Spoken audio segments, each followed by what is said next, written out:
Muito obrigado, Tatiana. Os saldos têm ficado cada vez mais difíceis também, né? Lembrando que o Brasil, né, é um grande exportador, mas tem uma pequena participação no comércio global, como aqui foi muito bem pontuado. Se já não bastasse os nossos desafios do próprio comércio, né, e do contexto internacional. Uma coisa muito importante para os exportadores é a taxa cambial. E eu não sei se vocês têm acompanhado na imprensa, mas já há um acordo de leniência no CADE, que é a nossa agência concorrencial nacional, que inclusive acabou de ganhar um prêmio como a melhor agência das Américas, onde 10 bancos internacionais manipularam a taxa cambial, o real, a moeda do real, durante 4 anos, janeiro de 2008 a dezembro de 2012. E, obviamente, que essa sobrevalorização prejudicou muito os exportadores.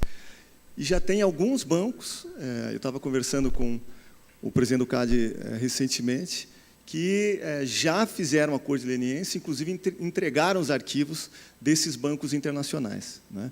Já existe uma ação, se não me engano, da Associação dos Exportadores Brasileiros, da AEB, que tenta contabilizar os prejuízos dessa sobrevalorização artificial, né? E aqui eu deixo esse comentário também, porque a gente vê, né, a força dos exportadores aqui do Estado, não somente através das cooperativas, mas como dos produtores também, para que possa não somente se formar, mas participar dessa iniciativa criminosa, né, contra as divisas nacionais. Eu chamo agora o Gustavo Yamin, professor do MBA em Negócios Internacionais, do Grupo Positivo, para conversar com a gente também. Gustavo, por favor. Ok, Fábio, obrigado. Se você não se importar, posso falar daqui? Acredito que sim. Não há problema de protocolo quanto a isso? Ah, sim. Ok. Não tem problema. É porque não é preguiça de ficar em pé lá, não, né? É que tem um reloginho aqui para me lembrar do horário também, senão eu vou levar para o chão de orelha. Mas qualquer coisa, você pode subir que eu lembro lá. Tá certo, né? Já tem as meninas lá também. Não é porque eu gosto de conversar muito. E, aliás, a proposta aqui foi um bate-papo com vocês aqui no âmbito do 5º Foro, não é? De Agricultura da América do Sul, dentro dessa ideia de um painel com foco nos desafios e oportunidades da exportação brasileira. Em primeiro lugar, eu queria parabenizar a minha antecessora, Tatiana, excelentes colocações, muita informação importante e muitas colocações até para a nossa reflexão, né? Principalmente a questão do desafio que o setor privado tem, no caso do agronegócio, especificamente que estamos falando aqui, mas sem deixar de lembrar a grande responsabilidade, obrigado, a grande responsabilidade de governo, ou seja, a grande responsabilidade de acordos comerciais que precisam ser feitos pelo governo brasileiro com os demais países. Nós temos, daqui a pouquinho, né, eu vou dar uma palavrinha sobre isso, temos a OMC, que é o grande órgão supranacional que regulamenta, que supervisiona, que ajuda, né, a evoluir as transações do comércio internacional em todas as frentes. Mas o que a gente tem percebido nas últimas décadas é uma tendência mais forte de não usar a OMC, mas de fazer acordos regionais, até mesmo acordos bilaterais. E o Brasil tem ficado fora dessa onda, né, Tatiana? Isso você colocou de uma maneira muito particular e realmente é extremamente relevante isso. E dentro disso a gente vai conversar um pouquinho sobre essa questão. Ainda não apareceu lá o slide, né? Como é que eu faço aqui, Fábio? Você me dá uma aula em 5 segundos? Só apertar aqui. Ok. Ah, maravilha, já estamos ali. Nós vamos conversar rapidamente sobre a questão do protecionismo, né, que a gente tem reparado que está começando há alguns anos a dar novos sinais de força. Não é nenhuma novidade, protecionismo nós já tivemos em séculos passados, o mundo já foi protecionista mais de uma vez, e tivemos no decorrer do século XX, principalmente depois da Segunda Guerra Mundial, né, quando tivemos a destruição inteira da Europa e de boa parte do Sudeste Asiático, o mundo se deu conta de que precisava uma nova ordem mundial, de que precisava uma abordagem diferente para a solução dos seus problemas individuais, dos problemas individuais dos países, né? E nesse sentido surge lá atrás a ONU, surge o FMI, surge o GATT, que depois se transforma em OMC, e houve uma tendência nesses 50, 60 anos após a Segunda Guerra Mundial de grande liberalismo econômico. Mas agora se coloca uma grande dúvida sobre isso, né? Então, um pouquinho do que a gente vai falar é em relação a isso, e principalmente esse modelo exportador, né? A gente vê assim, por que exportar é importante, não é? A gente repara que os países que sobreviveram, que se recuperaram do esforço da Segunda Guerra Mundial, a mira laser é aonde, Fábio? Aqui? Ah, aqui, perfeito. Opa, não era aqui. Ah, pronto, na de baixo. Qual é? E qual que aponta? Ele não tem laser aqui? Ah, o verdinho embaixo? Esse, pronto. Já temos um curso perfeito. É sempre assim nas apresentações, cada modelo muda, né? O que eu queria mostrar para vocês era isso aqui. A Europa e o Sudeste Asiático, o Japão, principalmente no início, mas depois Taiwan segue essa mesma tendência, a Coreia do Sul segue essa mesma tendência, e mais recentemente a China, todos eles se apoiaram neste modelo econômico para poder desenvolver as suas respectivas economias. Não é? Então, a exportação é importante. É claro que, Tatiana também colocou muito bem isso, né? Roubou bastante já do que eu tinha para falar, mas está bem, eu só vou reforçar. Em comércio internacional, é notório que não é uma via só, não se consegue só exportar, você também precisa importar, precisa haver reciprocidade. E alguns países vêm fazendo isso muito bem, não é? Singapura é uma cidade-estado que tem um volume de exportações e importações superior até mesmo ao seu próprio PIB. A Alemanha foi um país que foi o primeiro exportador mundial por décadas. Só recentemente ela perdeu o posto para a China. Agora, vocês imaginem, superou até mesmo os Estados Unidos em exportações, sendo uma economia muito menor. Então, o modelo exportador comprovadamente deu certo. A gente chama de modelo exportador, mas é um modelo, na verdade, que deveria ter o nome de abertura ao comércio internacional. São países que todos eles se dedicaram e incentivaram, e as suas políticas públicas foram nesse sentido, para colocar o país focado no comércio internacional. Diferente do Brasil, que até hoje, com todos os esforços que nós temos feito, e tem havido esforços, nós ainda estamos em 1% do comércio internacional. A participação do Brasil, somando as suas exportações e importações, ou seja, a sua corrente de comércio, ainda é somente 1% do comércio internacional. Mesmo que nós tenhamos tido também, como os outros países, forte apoio governamental. Nós vemos as missões que o governo brasileiro, nas suas diferentes instâncias, Ministério da Agricultura, Ministério do Desenvolvimento e Comércio Exterior, o próprio Itamaraty, com o setor de promoção comercial, que a maioria das embaixadas brasileiras no exterior tem um setor específico para isso, para dar apoio ao empresariado brasileiro que quer fazer negócios internacionais. Mesmo com tudo isso, nós ainda não conseguimos sair do 1%. O que nós vemos assim como vantagens, não só como país, o desenvolvimento econômico do país é o grande benefício, né, da abertura ao comércio internacional. Isso já está consolidado na teoria econômica. Mas no nível microeconômico, ou seja, para as empresas, para os produtores rurais, para as pessoas que estão dispostos a participar do comércio internacional, o que há de vantagem para essas pessoas, né? O que nós vemos, em primeiro lugar?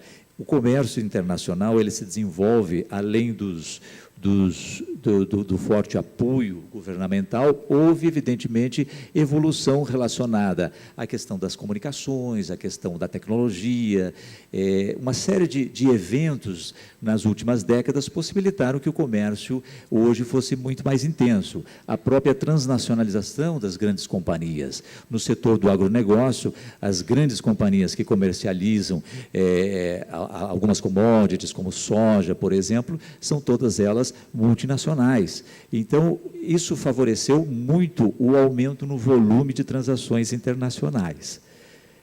Aqui, para vocês terem uma ideia, só coloquei para ilustrar, a gente está falando disso aqui, ou seja, a partir, né, dos últimos anos, vamos colocar aqui, das últimas 2 ou 3 décadas, nós temos uma evolução exponencial da corrente de comércio internacional, tanto de bens, de mercadorias, como também de serviços.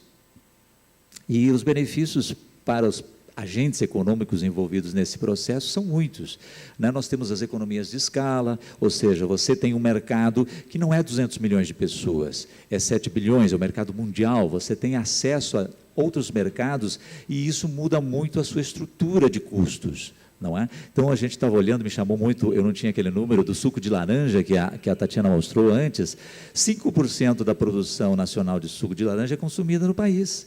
95% vai para fora na exportação. Imagine como seria a estrutura de custos desse setor industrial se ele só focasse no mercado interno. Então, os benefícios da economia de escalas, da estabilização de vendas pela diversificação, é muito notória a questão das sazonalidades, né? Quando nós temos produtos que, por exemplo, vendem mais no inverno, setor têxtil, por exemplo, vende mais no verão, vende mais no inverno, então você tem a diferença entre os países e a exportação ajuda muito a trabalhar essa questão aqui da diversificação. A melhoria também do desempenho, nós somos extremamente produtivos em vários setores, o agronegócio é um deles, mas nós temos outros setores industriais onde nós também somos muito produtivos em função de quê? De que nós fomos expostos à concorrência internacional. Quando você tem mais concorrentes, quando você está menos protegido, a tendência é você se fortalecer. Ou você fica forte, ou você sai do mercado, não é? Então, o que a gente tem visto é muitas empresas extremamente competitivas no mercado internacional, o que é muito bom para o Brasil. Aqui vou passar rapidamente, era só para a gente relembrar um pouquinho os acordos comerciais que o Brasil participa. O mais importante deles é o Mercosul, mas ao mesmo tempo é o mais importante e o que nos dá mais trabalho, porque nós estamos amarrados com o Mercosul para fazer as nossas negociações internacionais. A opção brasileira, a opção de todos os países do bloco é negociar em bloco, não podemos fazer negociações individuais, então por isso a gente tem avançado muito pouco em alguns acordos bilaterais com outros países, que seria muito conveniente para nós. Temos também a ALAD, que é um pouco mais amplo do que o Mercosul, porque abrange países além do Mercosul, como Bolívia, como Chile, Colômbia e alguns outros aqui da América Latina, né? Nós temos aí 430 milhões de público nessa região geográfica, duplicando, né, o que seria o público brasileiro. Bem interessante participar desse acordo. Nós temos um acordo que os países desenvolvidos concederam para os países em desenvolvimento, que é o SGP, isso é lá da década de 70, o Brasil está perdendo já o privilégio de acesso a esse acordo, em função de que nós estamos deixando de ser uma economia em desenvolvimento, pelo menos na ótica dos países já desenvolvidos, e não precisamos mais desses benefícios, né? O que a gente discorda, mas, infelizmente, a gente está perdendo bastante dos benefícios do SGP. Temos também a Conferência das Nações Unidas para o Comércio Internacional, outro órgão importante, e finalmente temos a OMC. Esse é o órgão mais importante de todos. O Brasil hoje tem o privilégio de ser o presidente, né, através do embaixador Roberto Azevedo, presidente da OMC, e o que, na verdade, não é nenhum prêmio, né? É uma tremenda dor de cabeça, porque presidir um órgão como esse, onde o que mais acontece são disputas comerciais, é realmente extremamente complexo, né? Mas o Brasil tem se saído bem nessa gestão, lógico, apoiado por uma quantidade muito grande de países.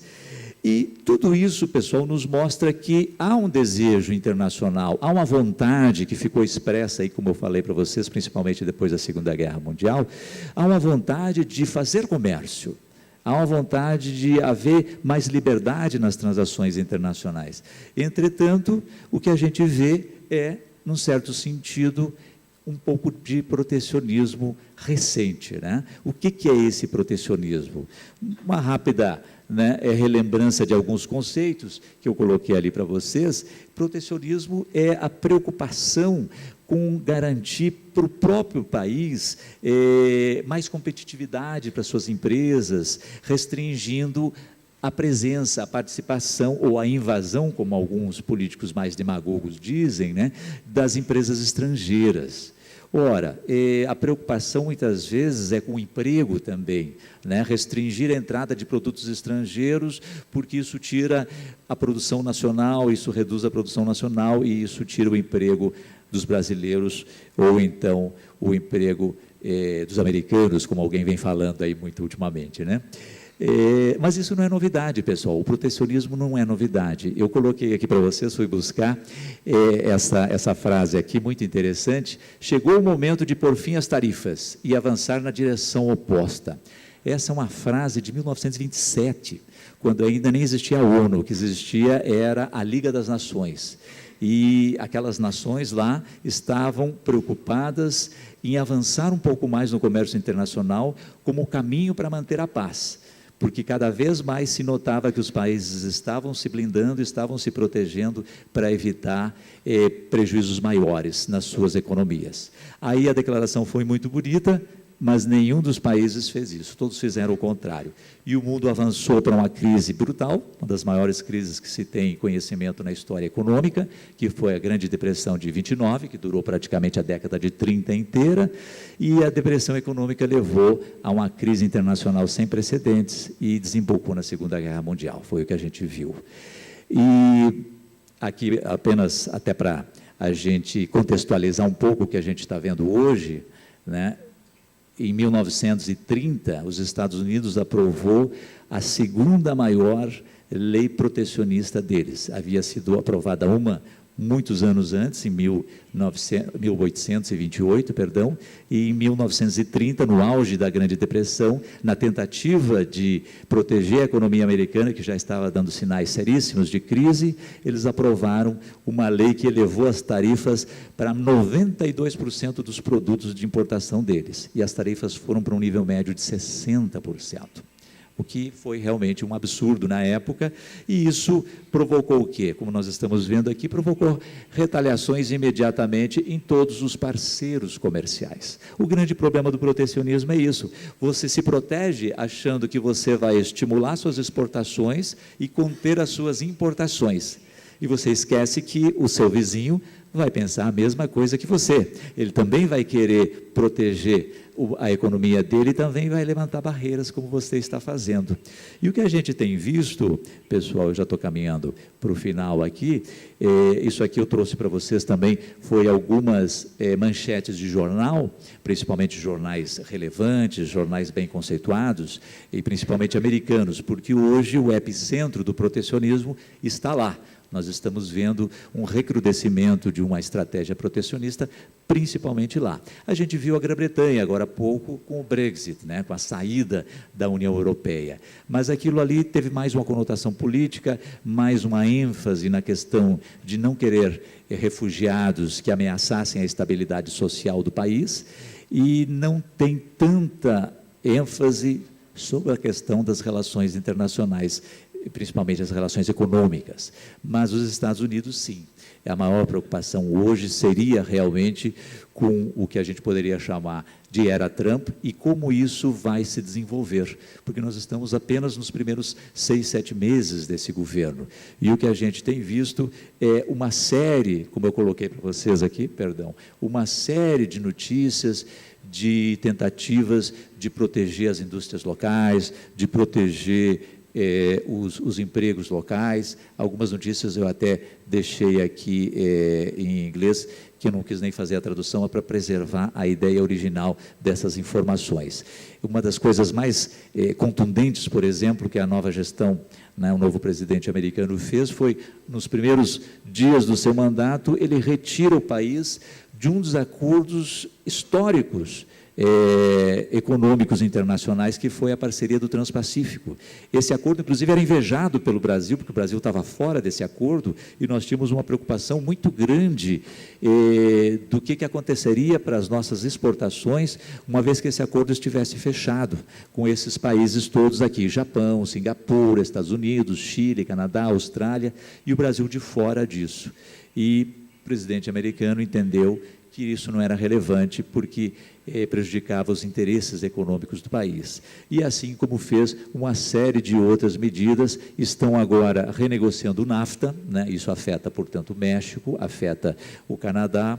O México, coitado, vai ter um muro mais alto ainda para separar ele dos Estados Unidos. E o que preocupa mais ainda, a gente fala em era Trump, mas também, se a gente prestar um pouquinho mais de atenção, a gente vai ver que os democratas estão pensando em fazer a mesma coisa, já estão discutindo medidas na mesma linha de protecionismo que os republicanos lá nos Estados Unidos estão fazendo. Então, isso mostra um certo oportunismo, mostra uma certa demagogia, sem dúvida nenhuma, mas, independente disso, fica essa grande preocupação para nós. O que vem depois disso? Ou seja, o que isso pode desatar? A boa notícia, por enquanto, é que os demais países não estão acompanhando essa tendência, os demais países ricos, que é o que nos importa. Então, a gente pode ver, esse último slide que eu trouxe para vocês, fala um pouco da última reunião do G20, o Brasil estava lá, nós fazemos parte do G20, e estavam lá todos os outros países ricos do G7 também, né? Então, estava lá a Grã-Bretanha, a França, a Alemanha, e todos eles foram unânimes em se posicionar numa postura diferente da dos Estados Unidos. Agora, é claro, como os americanos detêm uma parcela muito importante do PIB mundial e muito importante do comércio internacional, vai ficar difícil, principalmente para os setores industriais. A maior ênfase da proteção americana, nascente, que a gente está vendo aí, as primeiras tentativas, no sentido de proteger as indústrias. No caso do agronegócio, eles não precisam proteger mais do que eles já protegem, né? Já existem muitas medidas, Tatiana também já colocou isso. A preocupação de vocês, no caso, estamos aqui hoje num fórum de agricultura, ela é um pouco menor, não que ela não deva existir, claro que a gente tem que estar sempre atento, principalmente com relação à questão das barreiras fitossanitárias, dos subsídios aos agricultores americanos e etc. Mas o setor industrial brasileiro, o setor da manufatura, tem que estar mais preocupado ainda, porque é aí onde está a maior ênfase das medidas protecionistas americanas. Então, o que resta, né? Depois dessa nossa discussão, desse nosso diálogo aqui, acho que teremos algum instante para um bate-papo rápido, precisamos estar atentos, principalmente a área de governo, a área estratégica, o nosso Itamaraty, os nossos ministérios envolvidos com as exportações brasileiras, Ministério da Agricultura entre eles, para o que vem por aí, né? Precisamos estar cautelosos, não cabe medidas retaliatórias, mas precisamos ter postura firme. Obrigado.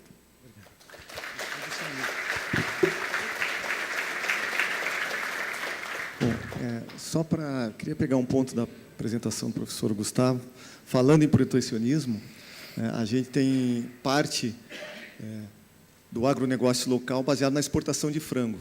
Então, o Brasil lá atrás teve um caso na MC dos frangos e agora está sendo questionado e possivelmente sofrerá acionamento, eventualmente retaliações. Então, é importante as cooperativas exportadoras de frango estarem não somente se informando, mas também atuando junto, seja aqui nos órgãos representativos de classe como o CEPAR e também, principalmente, na coalizão empresarial, na CNI, para estar atuando isso, impedindo que haja retaliações às exportações de frangos aqui do estado, também do Paraná, que não são subsidiadas, o produtor sabe qual a dificuldade para que isso aconteça.